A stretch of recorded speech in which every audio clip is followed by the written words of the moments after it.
Hello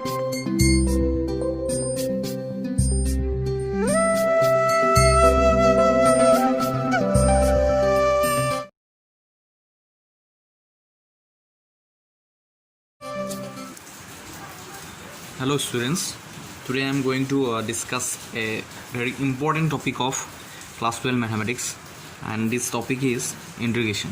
So বহুতে integration যেতিয়া start কৰে বহুত difficulty face কৰে আৰু বহুত টিচাৰে পঢ়ায় integration, কিন্তু integration মানে কি মেইন বস্তুখিনি নকয়.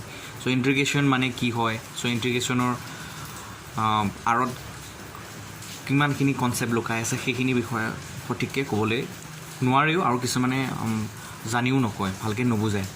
ঠিক আছে, চ' আজি আমি এই সেশ্যনটোত ভিডিঅ' সেশ্যনটোত আমি কি কৰিম, ইণ্টিগ্ৰেশ্যনৰ বিষয়ে ভালকৈ পঢ়িম. চ' ইণ্টিগ্ৰেশ্যনৰ লগত ৰিলেটেড কনচেপ্টবোৰ আমি আলোচনা কৰিম. চ' ইণ্টিগ্ৰেশ্যন মিনছ কালেকশ্যন. ঠিক আছে, চ' কালেকশ্যন মিনছ কি, তোমাৰ ঠাইত শ্বাৰ্টবিলাকৰ কালেকশ্যন আছে, বহুত শ্বাৰ্টৰ কালেকশ্যন আছে. চ' কালেকশ্যন মিনছ তোমাৰ ঠাইত ভেৰাইটি অফ শ্বাৰ্টছ আছে, তুমি একেলগ কৰি পেলাই তুমি এটা ৱাৰ্ড্ৰপত ভৰাই ৰাখিছা. চ' এইটো হ'ল কালেকশ্যন. ঠিক আছে, চ' ভেৰাইটি শ্বাৰ্টছ আছে, বাট তুমি গোটেইখিনি লগাই পেলাই একেলগ কৰি পেলাই থোক কৰি পেলাই এটা ৱাৰ্ড্ৰপত ডাঙৰকৈ সজাই ৰাখিছা. চ' সেইখিনি কি ক'ম, আমি ইণ্টিগ্ৰেশ্যন বুলি ক'ম. ঠিক আছে, চ' এইটো হ'ল ফিজিকেলি, এইটো মিনিংটো হ'ল সেইটো. ঠিক আছে, চ' এতিয়া আমি ষ্টাৰ্ট কৰিম এটা হিষ্টৰীৰ পৰা. চ' হিষ্টৰী, ইণ্টিগ্ৰেশ্যনৰ হিষ্টৰীটো, ইণ্টিগ্ৰেশ্যন কেনেকৈ কি কৰিলে, ডিছকভাৰ কৰিলে, আৰু কোনে ডিছকভাৰ কৰিছিল, আৰু কিয় কাৰণে ডিছকভাৰ কৰিছিল, সেই হিষ্ট্ৰীটো আমি আলোচনা কৰিম আজি এই ভিডিঅ'টো. ঠিক আছে, চ' তোমালোকে জেনেৰেলি যদি এটা স্কোৱাৰ লোৱা, চ' এই স্কোৱাৰ শ্বেপটো তোমালোকে এই স্কোৱাৰটো প্ৰপাৰ্টি জানা যে ছাইডকেইটা ইকুৱেল, তেতিয়া তোমালোকে এৰিয়াবিলাক ইজিলি উলিয়াব পাৰা. যদি ৰেক্টেংগল হয়, চ' ৰেক্টেংগল হ'লেও তোমালোকে এৰিয়াবিলাক ইজিলি উলিয়াব পাৰা, কাৰণ এইবিলাক শ্বেপবিলাক হ'ল ইউনিফৰ্ম শ্বেপৰ. ঠিক আছে, তোমালোকে ইজিলি উলিয়াব পাৰা. এতিয়া ছাপ'জ আজি তোমালোকে স্কুল গৈছা বা এটা প্লেচৰ পৰা আন এটা প্লেচলৈ তোমালোকে ট্ৰেভেল কৰিছা. ছাপ'জ তুমি ঘৰৰ পৰা স্কুললৈ গৈছা,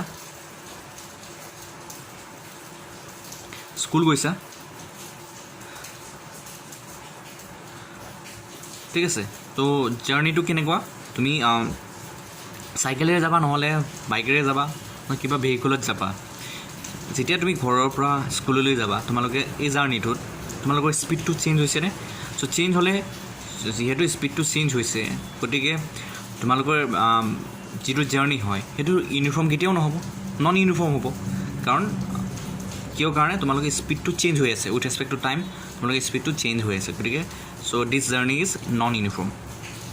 চ' এই ক্ষেত্ৰত যদি তুমি কাৰ্ভটো চোৱা, স্পীড আৰু টাইমৰ যিটো গ্ৰাফ হ'ব, সেই গ্ৰাফটো কি হ'ব, কাৰ্ভত আহিব. চ' কাৰ্ভ হ'ব. চ' কাৰ্ভতে ষ্ট্ৰেইট লাইন যদি হ'লহেঁতেন, তেতিয়াহ'লে উইথ ৰেচপেক্ট টু টাইম তোমালোকৰ ভেলচিটিটো ফিক্স থাকিলেহেঁতেন. ইয়াতে কাৰ্ভ হয়, ডেট মিনছ তোমালোকে প্ৰত্যেকটো জেগাত স্পীডবিলাক তোমালোকৰ চেঞ্জ হৈ আছে. চ' উইথ ৰেচপেক্ট টু টাইম এইবিলাকত ভেলচিটিবিলাক চেঞ্জ হৈ আছে. ঠিক আছে, যদি এতিয়া এই কাৰ্ভডালৰ এৰিয়া উলিয়াব লগা হয়, তেতিয়া এটা ডিফিকাল্টি ফেচ কৰিব লগা হৈছে. চোৱা, এই যেতিয়া এই জাৰ্ণিটো চাওঁ, আমি জাৰ্ণিটো আমি অবজাৰ্ভ কৰোঁ, তেতিয়া দেখিবলৈ পাম যে আমি এই জাৰ্ণিটোত স্পীড আৰু টাইমৰ যদি আমি গ্ৰাফ ড্ৰ কৰোঁ, তেতিয়াহ'লে আমি এটা কাৰ্ভ পাম.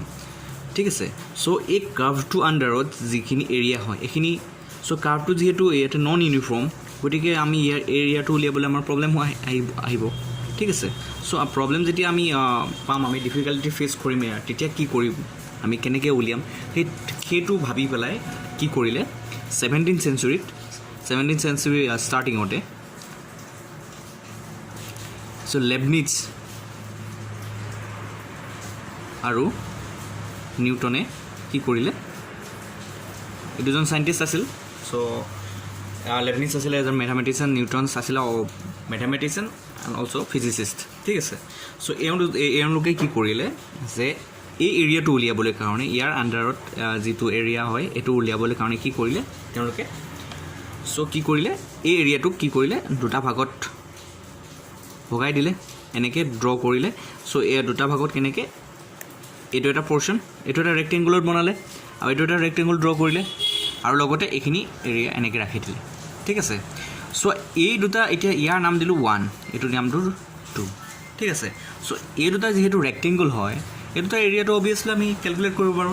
ৰেক্টেংগুলৰ এৰিয়া কি লেংথ ইনটু ব্ৰেথ, গতিকে এইখিনি এৰিয়া এইটো এৰিয়া প্লাছ কৰি এই কাৰ্ভটোৰ আণ্ডাৰত যিমানখিনি এৰিয়া হ'ব চ' সেইখিনি এৰিয়া কিমান হ'ব টোটেল এৰিয়াটো এৰিয়া অফ 1 + 2 that means এই ৰেক্টেংগুল দুটাৰ এৰিয়া প্লাছ এই 3টো এৰিয়া 3 that means শেডেড এৰিয়াটো শেডেড এৰিয়া হ'বনে। চ' টোটেল এৰিয়াটো আমি এইখিনি পালোঁ ঠিক আছে। চ' টোটেল এৰিয়াটো পালোঁ এইখিনি। এতিয়া এইখিনি এৰিয়াটো আমি ইউনিফৰ্ম হৈ গ'ল আমি ৰেক্টেংগুলত বনাই দিয়াৰ কাৰণে।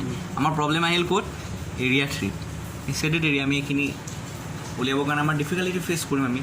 চ' তেওঁলোকে কি কৰিলে এতিয়াতো এইখিনি আমি ডিৰেক্টলি নেগলেক্টো কৰিব নোৱাৰোঁ হয়নে নহয়। চ' এইখিনি মানে কি কৰিলে তেওঁলোকে কৰিলে কি যে এই দুটা ৰেক্টেংগুলৰ ঠাইত যদি আমি এইখিনিত বহুতো আমি কি কৰোঁ ৰেক্টেংগুল কনচিডাৰ কৰোঁ। চ' এণ্টা ৰেক্টেংগুল আছে বুলি ইয়াত আমি কনচিডাৰ কৰোঁ, তেতিয়াহ'লে এই এৰিয়াটো আল্টিমেটলি নেগলেক্ট হৈ যাবগৈ।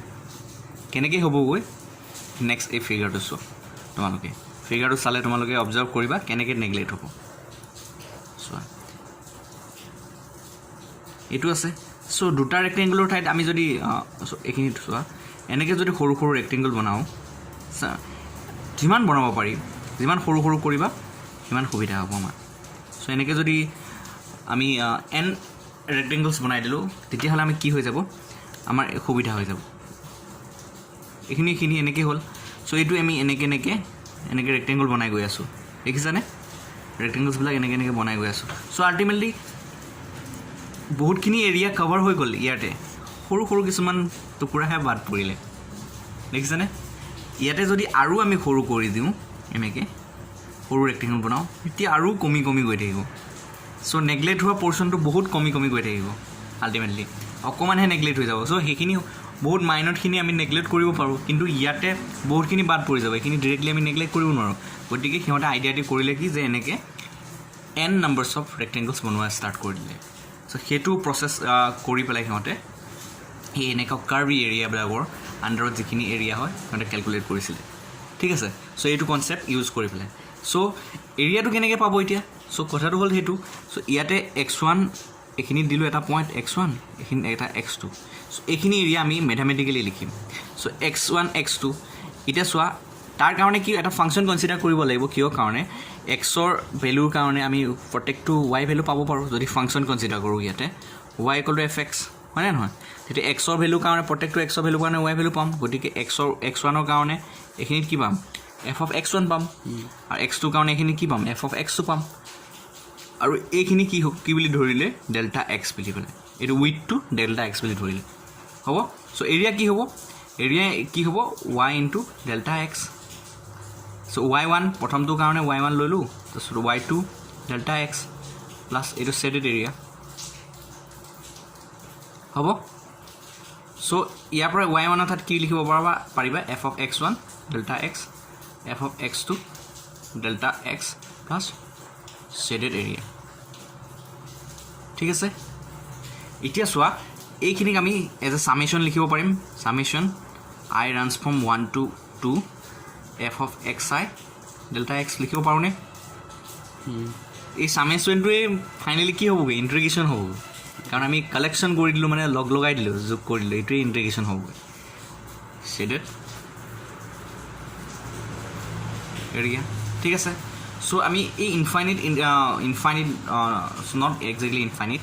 চ' আমি এণ্টা কি কৰি ৰেক্টেংগল কনষ্ট্ৰাক্ট কৰি পেলাই আমি কি কৰিলোঁ ফাইনেলি এই শেডেড এৰিয়াটো আমি কি কৰিব পাৰিলোঁ আমি নেগলেক্ট কৰিব পাৰোঁ। তেওঁলোকে নেগলেক্ট কৰিছিলে আৰু এই কনচেপ্টটো আমি ইউজ কৰি পেলাই এনেকৈ নেগলেক্ট কৰিব পাৰোঁ ঠিক আছে। চ' ফাইনেলি এইটো নেগলেক্ট কেনেকৈ হৈ যাব যদি আমি এই উইথটো সৰু কৰি গৈ থাকোঁ। সৰু কৰা মানে উইথটো যদি আমি সৰু বনাম, যিমানে সৰু উইথটো বনাম এইবিলাক নেগলেক্ট হৈ গৈ থাকিব, সৰুকৈ বনিব। এইবিলাক দেখিছেনে বহুত সৰুকৈ আছে। চ' এনেকৈ সৰুকৈ বনিব হ'ব। চ' উইথটো কমাই যোৱাৰ লগে লগে ৰেক্টেংগলবিলাক উইথটো যিমানে কমাম চ' বহালে এইখিনি নেগলেক্ট নহ'ব কাৰণ তাৰ বেছি এৰিয়া থাকিব তাত বেছি এৰিয়াটো আমি ডাইৰেক্টলি নেগলেক্ট কৰিব নোৱাৰোঁ কিন্তু যিমানে ইয়াৰ উইথটো কমাম সিমানে ওপৰৰ ফালে যিমানবিলাক আছে এৰিয়া সেইবিলাক নেগলেক্ট হৈ যাব বহুত কম পৰিমাণে নেগলেক্ট হ'ব আৰু সেইটো নেগলেক্ট কৰিব পাৰোঁ তাৰ কাৰণে কিহৰ কনচেপ্ট আহিলে লিমিট ডেট মিনছ ডেল্টা এক্সটো সৰু কৰা মানে সৰু বুলি ধৰা মানে we assume delta X is small that means delta X tends to 0 চ' টোটেল এৰিয়া কি হ'বগৈ ফাইনেলি যেতিয়া আমি total delta X tends to দিম এই ছেডেড এৰিয়াটো কমপ্লিটলি নেগলেক্ট কৰি দিব পাৰিম ঠিক আছে তো টোটেল এৰিয়া কি হ'বগৈ limit delta X tends to 0 summation I transform 1 to f of xi delta x so total area এইখিনি দিব আৰু ইয়াকে কি কৰি দিলে লাষ্টত ইন্টিগ্ৰেশন নাম দিলে এইটো কনসেপ্টটো কেনেকৈ আহিব ইন্টিগ্ৰেশন এজ লিমিট সাম তোমালোকে পঢ়িবা এইখিনি যেতিয়া পঢ়িবা তেতিয়া ভালকৈ আৰু ডিসকাস কৰিম ইয়াক কি কোৱা হয় টোটেল এৰিয়াটো ডেল্টা এক্স টেন্স টু 0 লৈ লোৱা মানে তুমি উইথটো বহুত কমাই দিলা তেতিয়া এই ছেডেড পোৰ্শনটো নেগলেক্ট হৈ যাব হ'ব আৰু এইটোৱে মেইন কনসেপ্ট অফ ইন্টিগ্ৰেশন এইটোহে মেইন কনসেপ্ট তাৰ পৰাহে তোমালোকক আৰু এই সামেশনটোৰ পৰা আৰু সামেশন যেহেতু এস বুলি লিখো ইয়াৰ পৰাই এই ইন্টিগ্ৰেশন সিম্বল এইটো ইউজ কৰিলে ঠিক আছে